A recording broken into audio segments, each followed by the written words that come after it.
Live from SABC headquarters in Auckland Park, Johannesburg, welcome to this week's fourth and penultimate edition of The Watchdog. My name is Vuyo Mvoko, and on the show this evening, 28, that's the number of days left before the ANC kicks off its much-awaited elective conference. The incumbent president is besieged. His adversaries have never been as buoyed. So what's uppermost in the minds of those who want Cyril Ramaphosa to stay on? I sit down with one of them, NEC member and minister in the presidency, Mondli Gungubele. Another pensionable salary increase of 3% for public servants. That together in total comes to 27.5%. Sibazami. Words that could come back to haunt the government. Taking exception to what the finance minister said, the country's leading trade union federations have now come together to organize a march that could bring the country to a standstill. We look at the damage that Tuesday's protest could cause and what could even possibly follow it. The Watchdog starts now.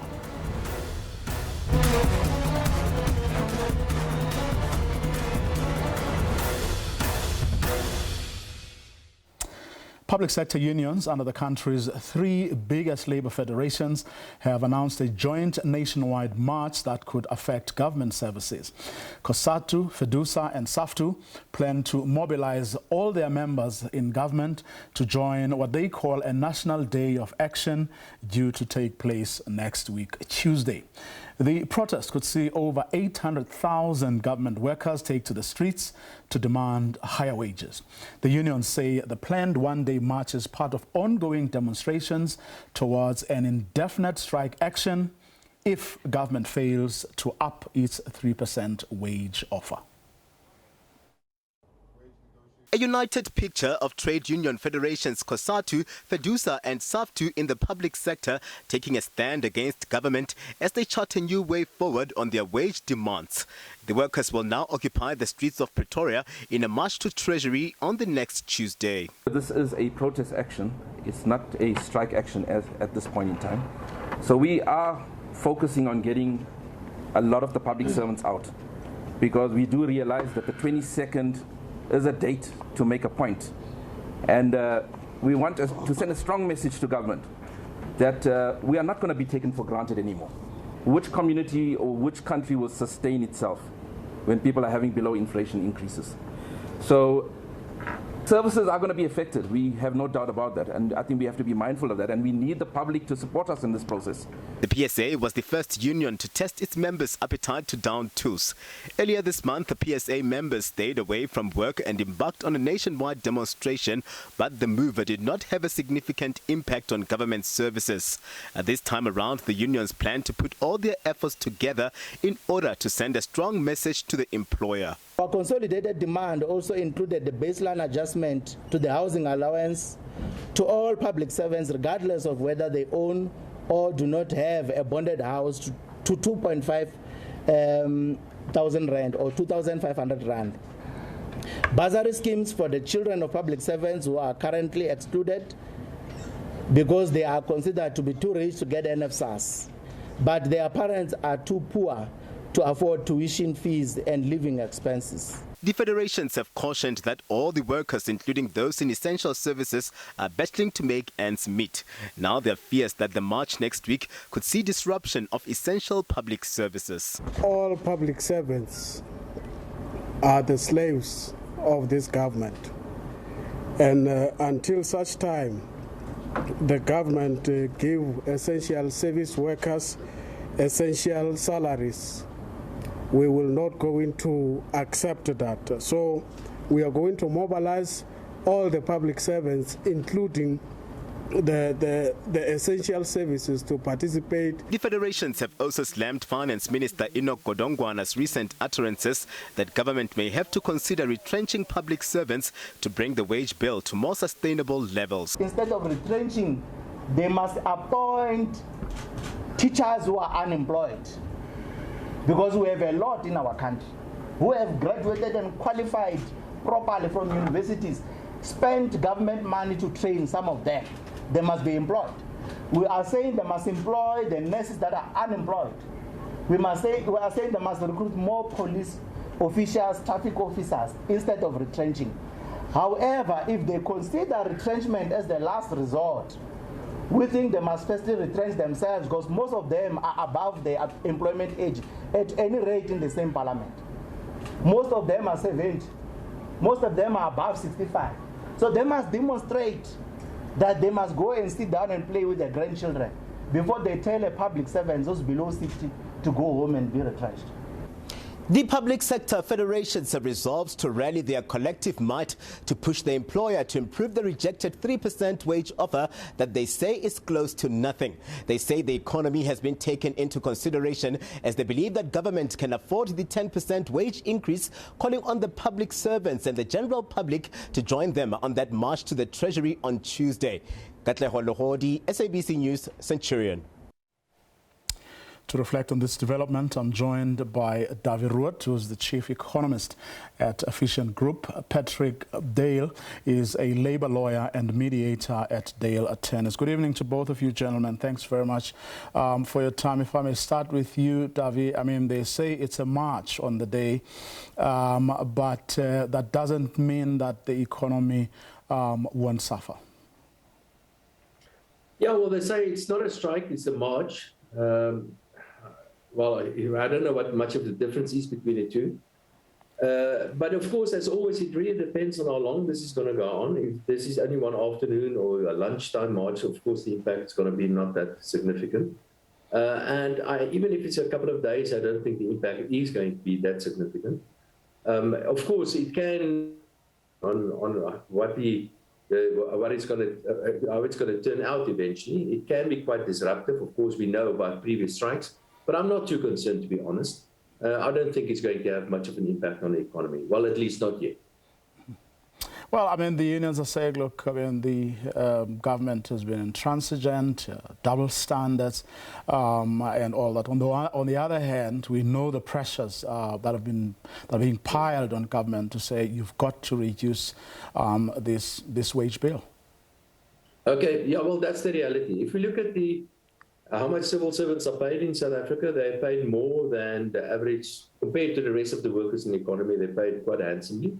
Compared to other civil servants in the rest of the world, they are paid quite handsomely.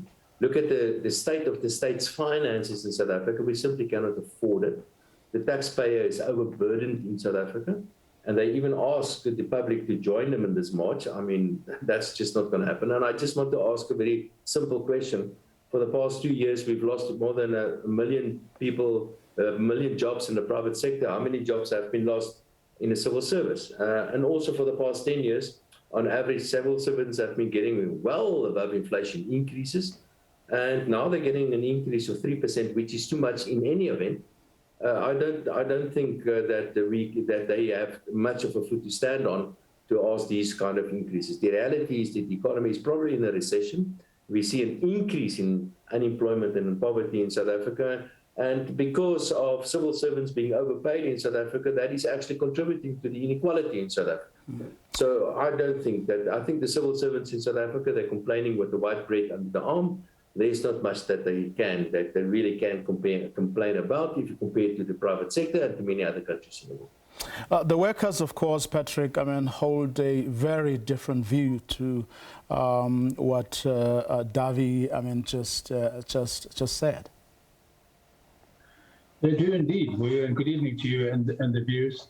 Yeah, from their perspective, it is true that generally speaking, looking narrowly at the microeconomics, at the personal level, everyone is suffering from the pinch of high costs, rising living costs and falling income. So everyone is feeling the squeeze.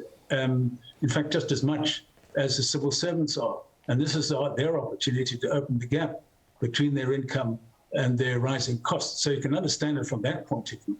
But also that just in the short term past, they have not received the kinds of increases that have kept up with inflation. But as Davi correctly says, just from a macroeconomic and historic point of view, they are in a better place as a consequence of past increases over the last 10, 15, even 20 years of being above in inflation. So from a macroeconomic point of view, and on a comparative basis between their lot in life, their income, their state of job security, etc., they're on quite a lot better situation than those other employed who are more vulnerable to retrenchments. Businesses are feeling the harsh cut of the economic chills. And also, are more likely to be retrenched than government workers. So there's a relative job security there. So I think from a micro personal level, one can understand where they are.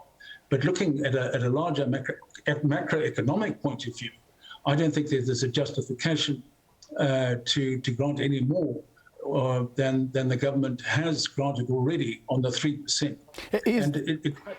Is the door closed, though, Patrick? In other words, what is the possibility of perhaps a third party coming on board and sitting in between the two parties and saying, you are right here, or you have a point, but then there's this other view? And so, in other words, of a last-minute mediation, perhaps, where both parties can come out of, that a conversation, feeling that someone more objective and not an interested partner looked at the situation. And even if after all that, they decide to go, separate ways still. In other words, they can find one another, but at least there would have been that one person who would have said, I've listened to both, this is what makes sense to me, but hey, the decision is yours at the end of the day. I think it's too late for that, Ria. I think the horse is bolted. The 3% is cast in stone from all accounts. First of all, the one big union, a significant union, SABC, has already accepted it. It is a COSATU union. They've got 230,000 members, and life goes on for them, accepted. They're not part of all of these the activities, the protests. They've taken it on the chin, as it were. And besides which, the Minister of Finance has imposed it. So they've already got the 3%. So the government's not going to move on that. I mean, I think we can be pretty sure about that.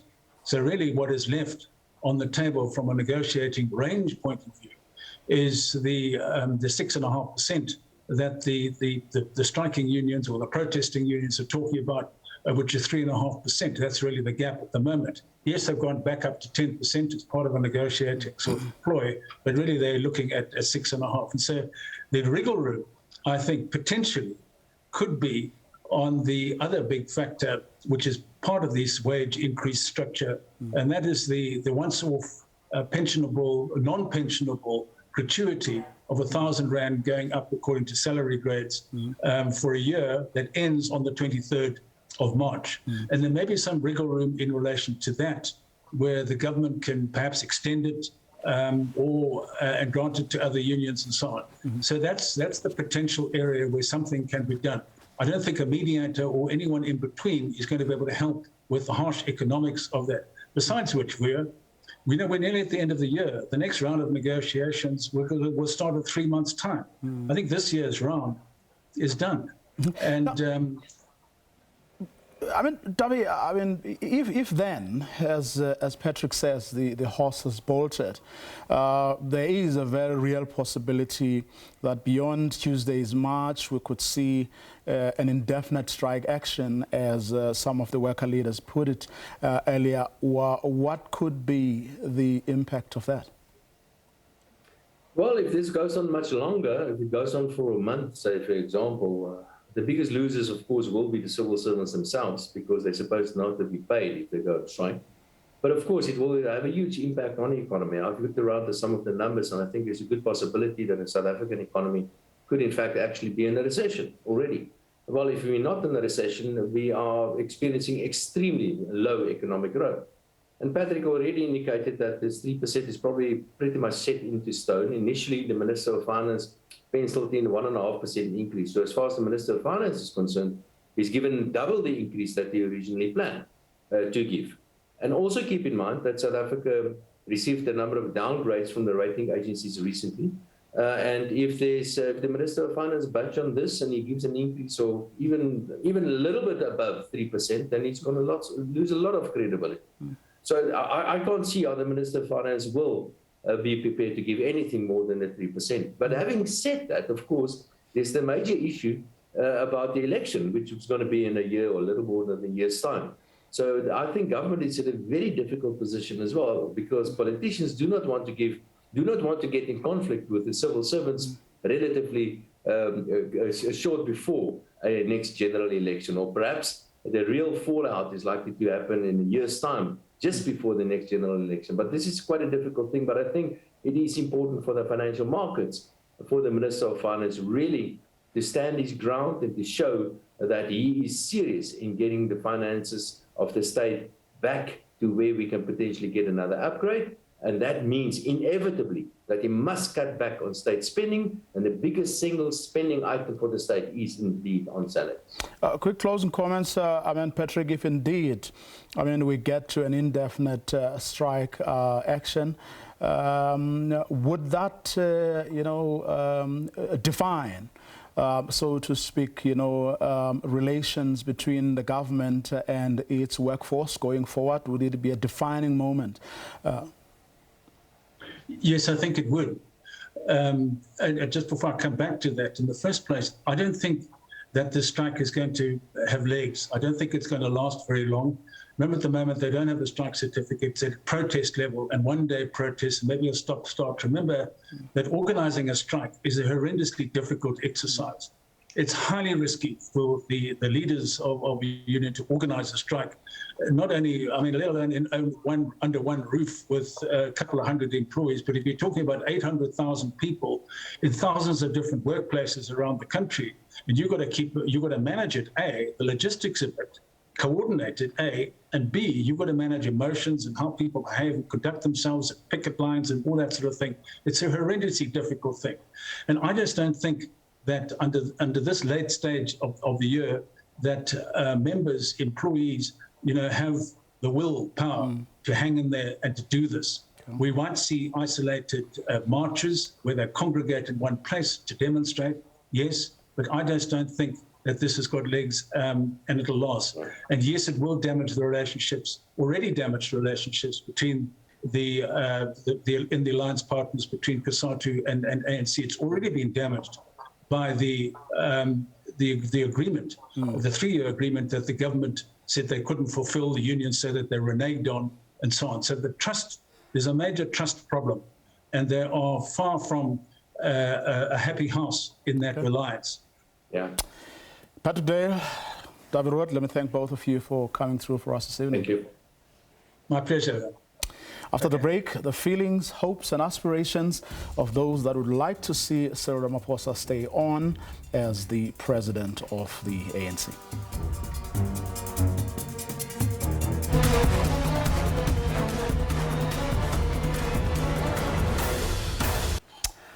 "28, that's the number of days left before the ANC kicks off its much-awaited elective conference. The incumbent president is besieged. His adversaries have never been as buoyed. So what's uppermost in the minds of those who want Cyril Ramaphosa to stay on? Well, Mondli Gungubela is a member of the governing party's National Executive Committee. He has been unapologetic about his support for his president, in whose office he also serves in government, where he's responsible for intelligence, monitoring and evaluation, as well as government communications. Evening, Mr. Gungubela. Thanks very much for your time. Good evening, viewer, and good evening to your viewership, and thank you very much. Well, for a second, can I ask you to wear your government hat? The country's leading federations announced today that they're embarking on a march on Tuesday, which, if you don't listen to them, is going to may just lead to bigger and worse things. Just your thoughts. Well, it's unfortunate if they actually have concluded in that direction. Our country is going through the most difficult time. There's a lot of trade-offs between many things, planting money in the economy, and then dealing with issues of poverty, paying a huge interest cost for our loans. A lot of issues, and I'm one of those who would appeal to workers to know that we're going through a very, very tough time. The strike, in my view, might not bring what they intend. It might put the government in a more difficult situation, and in a long term, make it even more difficult to improve the situation. It's an unfortunate thing, and I wish they may find one another between themselves and our colleagues who are interfacing with them. But are you engaging meaningfully? In other words, making the workers feel that they are being listened to, that you are serious in your engagements. And I'm also asking this question at the back of my mind with that, social compact we've been talking about, and that still hasn't happened. The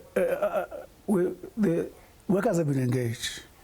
Minister Godongwana and Minister Ngesi have briefed the cabinet on a regular basis.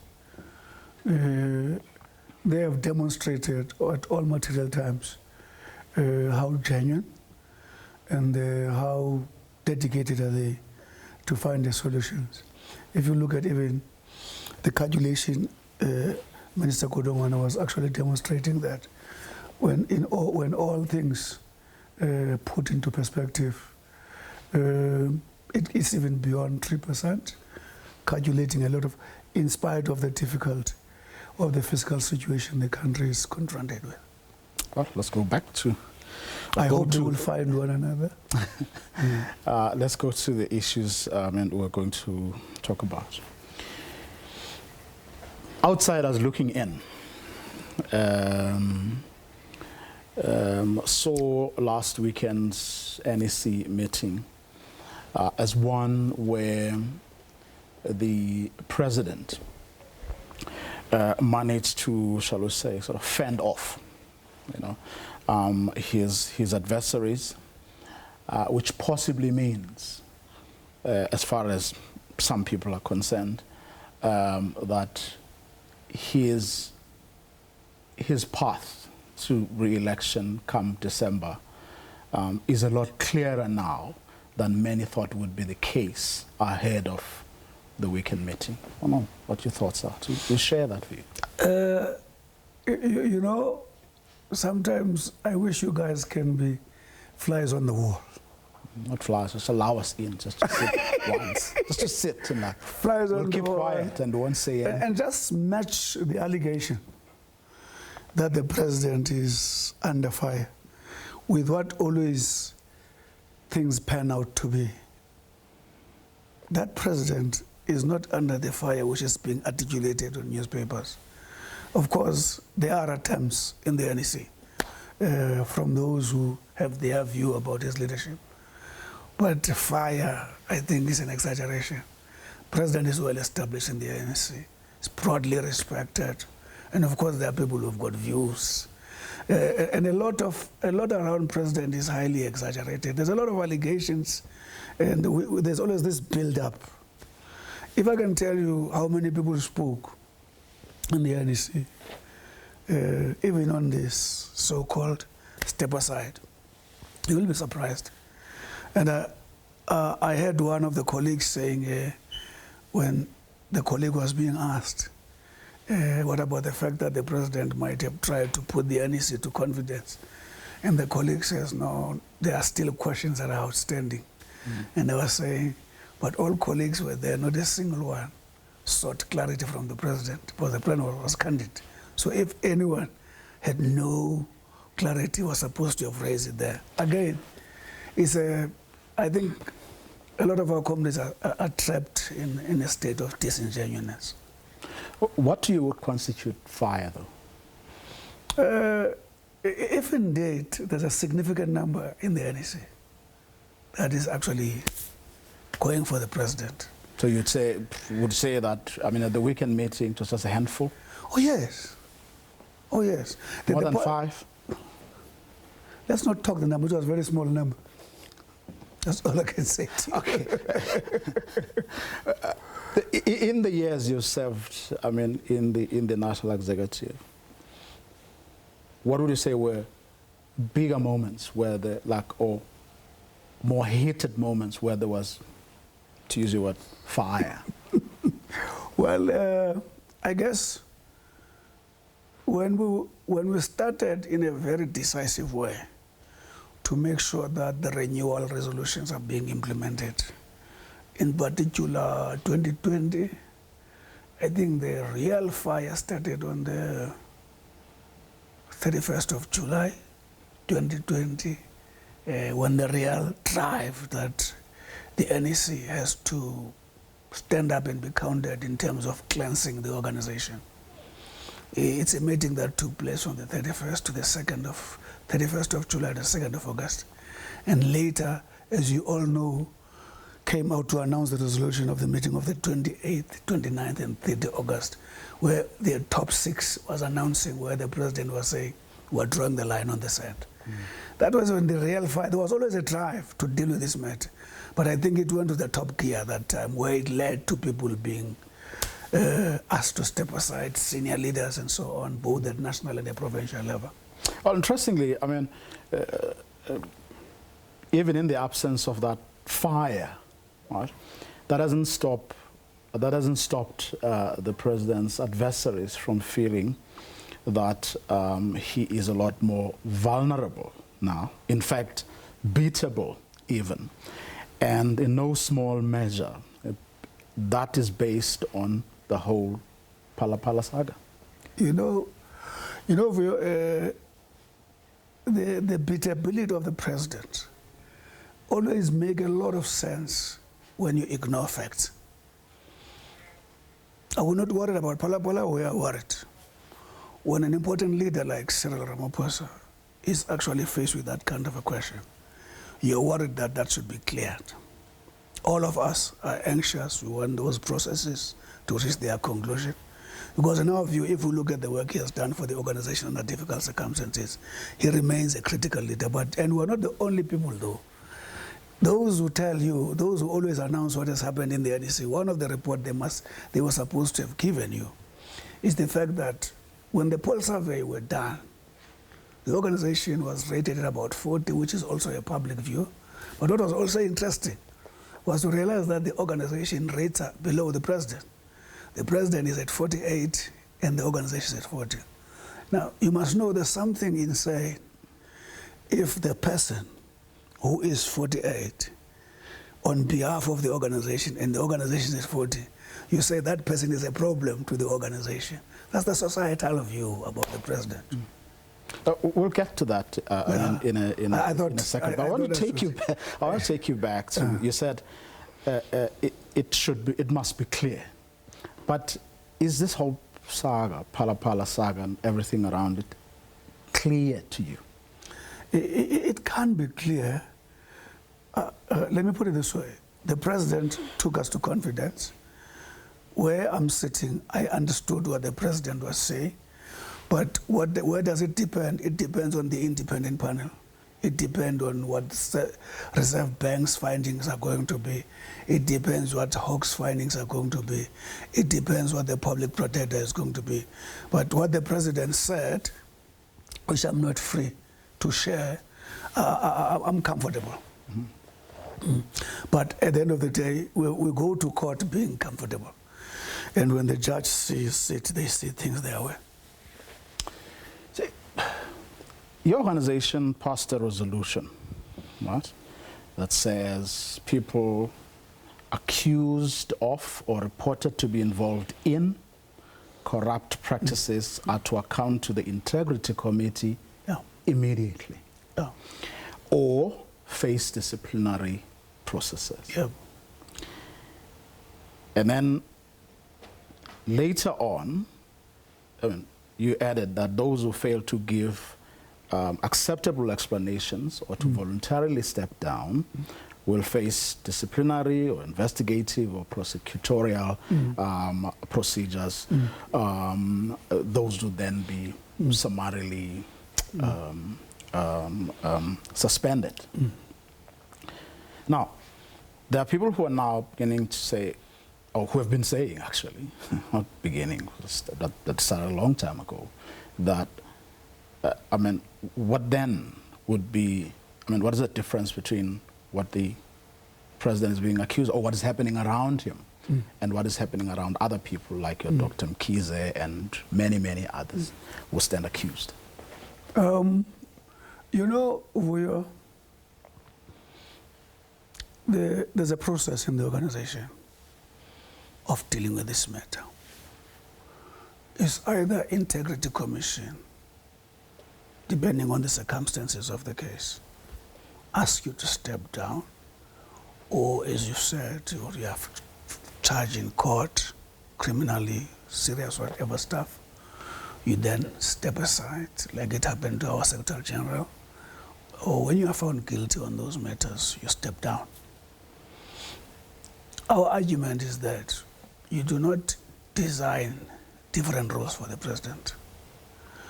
And all what we're saying, if the Integrity Commission says that the president must step down, we expect the president to look at that, and we expect him to do the right thing. And we have said, and the president has said, by the way, and I'm sure you know that, he said several times, if I were to be charged for corruption or anything in any court, it wouldn't need any debate of the ANC. I would step down. Maybe it is important to draw this picture that our organization has gone to such a level of division that how you handle processes of this nature, you take into account the level where it is. It's not in an ideal what to call situation where trust is at a particular what to call level. In such a situation, processes become very, very important because there's a random accusation of people. I'll give you an example. I'm sure you know when I was in PIC, there was a time when it was said I'm in a syndicate of siphoning billions of PIC.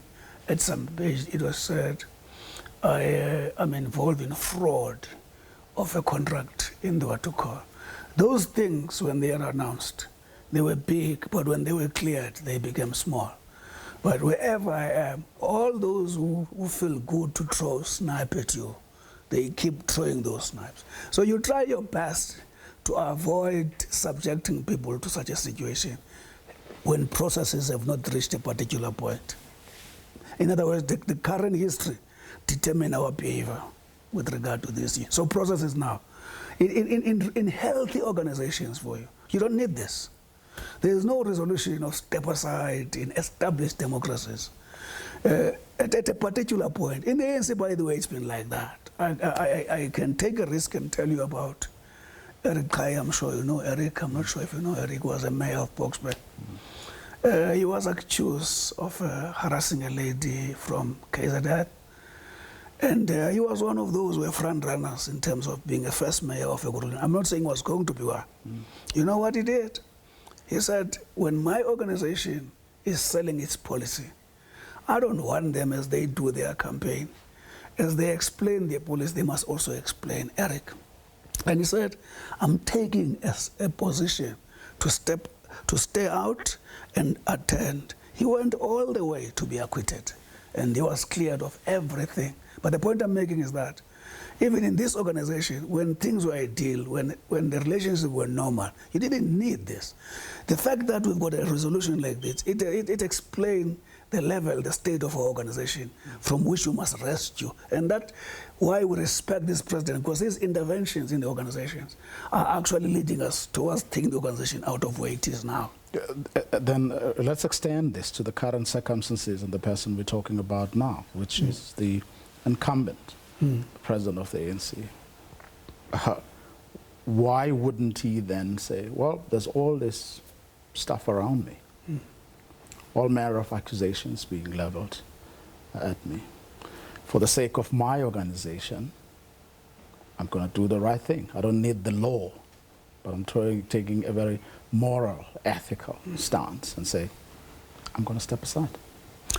I'm trying to extend what you just said. Unless my explanation doesn't make sense to you, I'm saying. No. You're saying that we've come to this step aside situation because the point is. Yes, and I'm saying that extend it further, take it a step further. The point is, we are strictly saying for you, at this level, where there's where there's a rain of castigations and just attacking people out of the blue, we are going to lose very important leaders and taking advantage of their morality, what to call moral stand.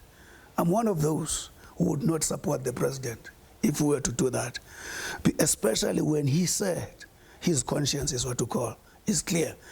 Watching how toxic the environment it is and understanding how critical his leadership. By the way, people may accept or reject it.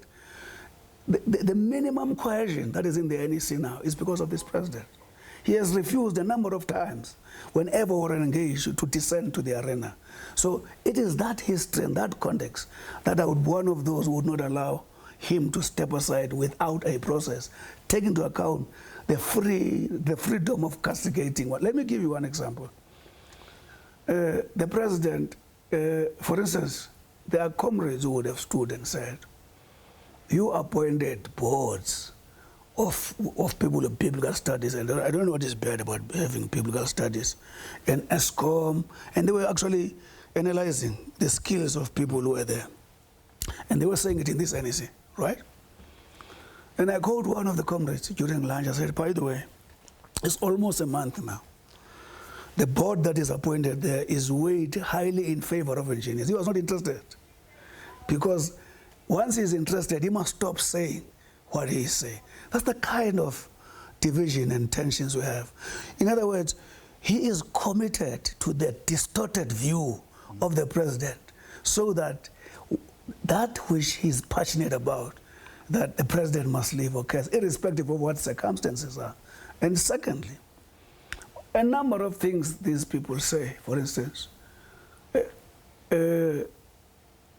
use Reserve Bank as one example. 2019, we were in Durban. Enoch and the team who was leading the economy explained the fact that we are still committed to the implementation of the resolution of the conference that of the public ownership of Reserve Bank, but explain the possibility, if we were to attempt to buy the shares, where it would place the fiscal situation of the country. In other words, the issue of timing. We unanimously agreed. Within a few days after that meeting, people who are taking the NEC for not implementing the reserve, what to call, bank resolution. The second example I'll give you is the issue of land. Land, for instance. The president was the first to pronounce on the land on 2018, you remember, immediate thing when he says the new dawn. That was in his speech. Some of us didn't even expect that. He went strong on that. This unfolded with processes in parliament, comrades crisscrossing the country, trying to get views of people. But we lost it where? In parliament. You know why, Vio? Because we didn't have 2/3. You know why we don't have 2/3? In the literature of the organization, it has been plain the main reason we lost down below 2/3 is corruption, which comrades don't understand to deal with. But when you support corruption, that reduces the support of the organization. And the organization does not have the support that secures it a decision of land. And you're shocked. I'm trying to demonstrate the twistedness of people who are actually raising these issues. Let me take the various parts of the answer that you just gave. We'll start with a tweet, which I think is relevant to the first part of your answer now, because here's Motenda saying, please ask Comrade Mondli if in the entire ANC there is nobody else who can lead the country except President Cyril Ramaphosa and Dr. Zweli Mkhize with all those issues as Phala and corruption. I take it is referring to digital vibes there. The step-aside resolution must not be biased and only apply to some but not others. Let me start with that part. I'm saying to you, it's no longer a question of who is capable. It's a question of a certain element of trust. Who is enjoying a minimum better trust than all of us? And I'm saying to you, this president, that's my submission, has refused to descend to the arena. And the minimum cohesion that is there, I want to argue, is because of him. It's not because there's something better and so on. When I'm saying we're divided, it means indeed the NEC is divided. When it's divided, he is there, leave alone that the fact is associated with a particular group. But his conduct actually made him enjoy respect to some degree across the board. In other words, it's not a question of who's better than who. It's a question of who is critical at a particular context. And it's the context that I'm speaking about. And the second issue is, step aside again, as far as I know, has been applied. To the best of my knowledge, as fairly as possible. Does it have weaknesses? I have no doubt. Indeed, there are weaknesses. That's why I agree with comrades who say, improve it, make it better, and please implement it consistently, because those who implement it inconsistently, in my view, are no different from those who do not like it. Because if you implement it inconsistently, you are delegitimizing it. So where I'm sitting, it has been as fairly implemented as possible. That's why, before implementing, remember the resolution was taken of you from the NEC of 28, 29, 30. And Comrade Paul led a team until January 2021 to make sure that we find guidelines that deal with all the. Let me give you an example. People will say, you are arrested, which is a genuine concern. You are arrested today, and they still go investigate for a year. Those are genuine concerns. That's why the guidelines say, if because you are charged, you are in court, after a particular period, you are entitled to come to the NWC. And there's a committee that must deal with that to check what are the circumstances in your situation.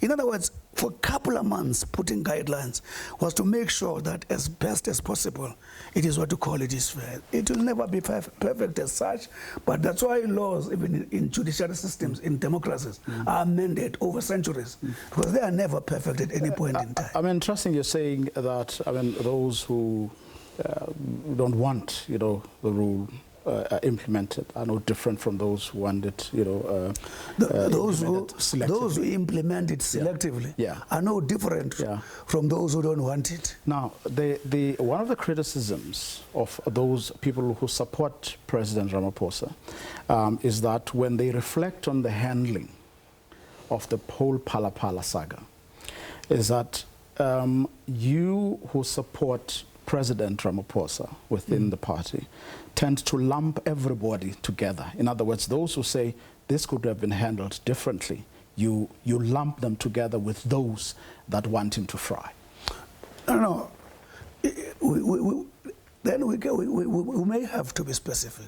Let me put it this way. There are comrades who have raised the inconsistent, some elements that needs to be improved in as far as consistency is concerned. We support that. Please improve it here, improve it here. The fact that there are amendments now that are led by Lamula, they're about improving this thing.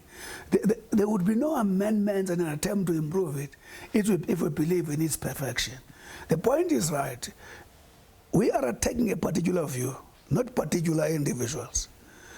But I can tell say, it may sound arrogant. I was saying it to one journalist, no less than 60%, and I'm even more conservative.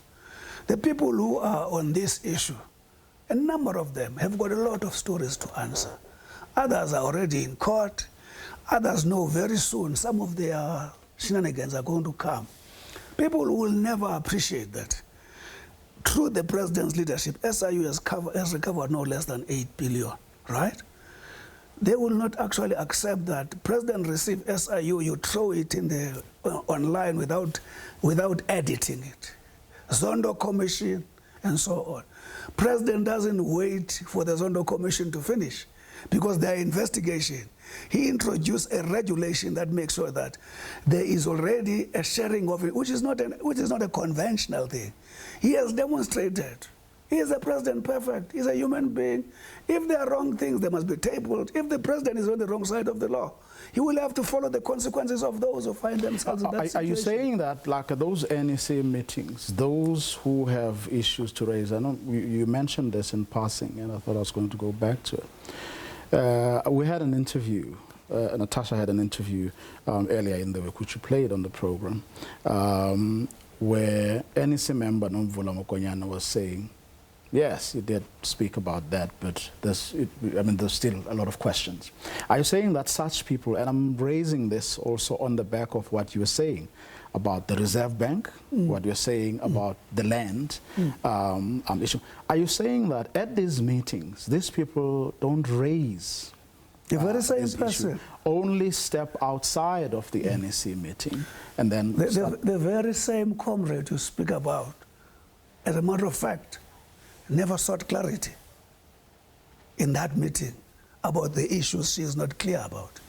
If she said what you're saying she said. Well, I mean, the interview. If she said that, as a matter of fact, she never sought clarity about that issue. The president presented that thing in front of them. And then when you present something in front of leadership, what are you looking for? You're looking for engagement. So right? When people raise the issue of double standards, for lack of a better word, are you saying they don't raise this matter? In other words, they don't say, no, Dr. Mkhize is treated differently, Cyril Ramaphosa is treated differently. No, that issue would have been raised in the NEC. That there's unfairness, the issue of unfairness about step aside has been raised in the NEC. But I was articulating you specific decisions that become the main object of attack, and the circumstances under which those decisions were taken, and the role people play. And I've listed them. They were unanimously adopted. Even the step aside was unanimously what we call adopted.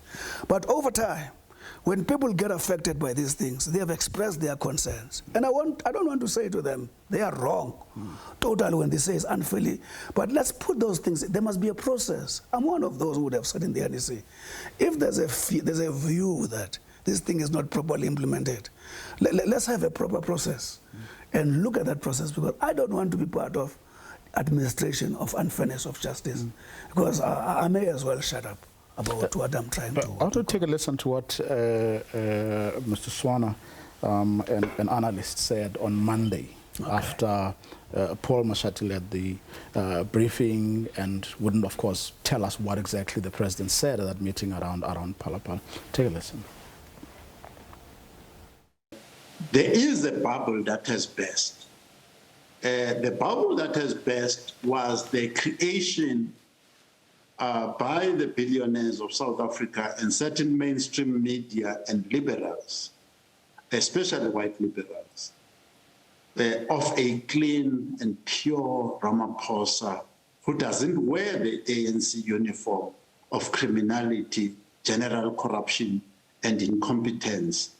So what this Palapala scandal, coming on the back perhaps of other judgments about the Marikana mass murders, whereby it was found that somehow Cyril Ramaphosa in court is liable and can be sued. The permission was given for him to be sued for damages and so on. So he is now on a relatively level playing field in moral terms to say he's one of us, is wearing the uniforms of scandal. So Zweli Mkhize, to a degree, and Cyril Ramaphosa are relatively on the same weighting, if you like. I think I've listened to Swana. He's one of the guys I respect, to be honest with you.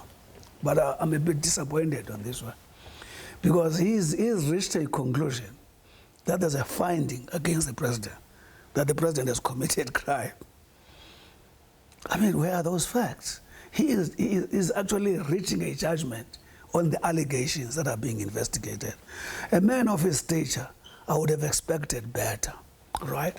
So, can't the president be found wrong? Let's wait and see. If he's found wrong, I've already said, he will have to what to call. Again, he is somebody like him. I've watched him a number of times. He's beginning to get to this train of conspiracies that Cyril belongs to the right wing, billionaires, and so on. He is a puppet of whites. This has been actually paraded a number of times, and one is yet to get facts. I feel it's unfortunate for somebody of his stature to reach that conclusion about this, because he presupposes that there is a finding.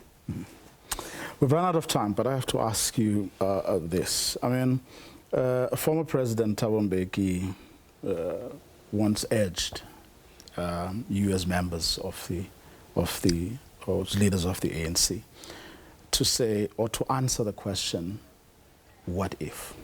Have you and everyone around you who supports President Ramaphosa at the very least started to think about and answer that question? What happens if, let's say on the 30th, after the judge and his fellow panelists hand over the report to the Speaker, and after the 6th, when I'm told Parliament will look at the report, Parliament is going to be circulated immediately after it's Judge Ngobo hands it over, according to a decision of the whips in Parliament. What if? What happens if that panel says there's a case to answer, you need a process that does ABC? What if in terms of what view? Let me understand. In other words, says, well, he has a case to answer, but you need a process that will either clear him or obviously, say something was wrong here. I want to assure you, whatever case that is there, this president is expected to respond properly in line with what the organization stands for.